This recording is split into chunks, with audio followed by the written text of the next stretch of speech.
ഒറ്റപ്പിടിയിൽ ഒരു കാലമുണ്ട്. ശുശ്രൂഷയ്ക്കകത്താണെങ്കിലും വിശ്വാസ ജീവിതത്തിനകത്താണെങ്കിലും ദൈവത്തിന്റെ പ്രവൃത്തിക്കകത്തേക്ക് കടക്കുന്നതിന് മുന്നമേ ഒരു ഒറ്റപ്പിടി നമ്മൾ അനുഭവിക്കും.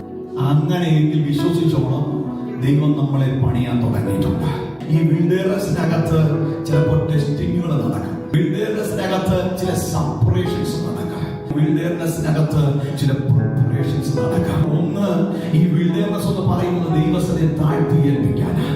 നമ്മൾ ദൈവത്തിന്റെ സന്നിധിയിൽ ഒന്ന് അടങ്ങാൻ വേണ്ടിയിട്ട് മോശയോട് ചോദിച്ചാൽ മോശ പറയും, ഈജിപ്തിനകത്തേക്ക് കയറും മുന്നമേ, തന്റെ രക്ഷയ്ക്കായി ഒരുക്കുന്നതിന് മുന്നമേ തന്റെ ജീവിതത്തിനകത്ത് ഒരു ഒരുക്കം സംഭവിച്ചു. ദാവീദിനോട് ചോദിച്ചാൽ ദാവീദ് പറയും, ദാവീദ് പറയുന്നത് ഇങ്ങനെയാണ്, അഭിഷേകമൊക്കെ വീണെങ്കിലും ഒരു വിൽഡേഴ്സിന്റെ കാലഘട്ടം ഉണ്ടായിരുന്നു. കർത്താവിന്റെ നാമ്യം പറഞ്ഞപ്പോ എന്റെ ജീവിതത്തിനകത്ത് അപ്പന്റെ കരക്കീഴെ ഒന്ന് താണിരിക്കത്തക്കവണ്ണം എന്റെ ജീവിതത്തിനകത്ത് ഒരുക്കപ്പെട്ട, എന്നെ കൊണ്ടുപോയ, എന്നെ നടത്തിയ ഓരോ വിൽഡേഴ്സുകളെയും ഇന്ന് രാത്രി ഞാൻ ഓർക്കുകയാ.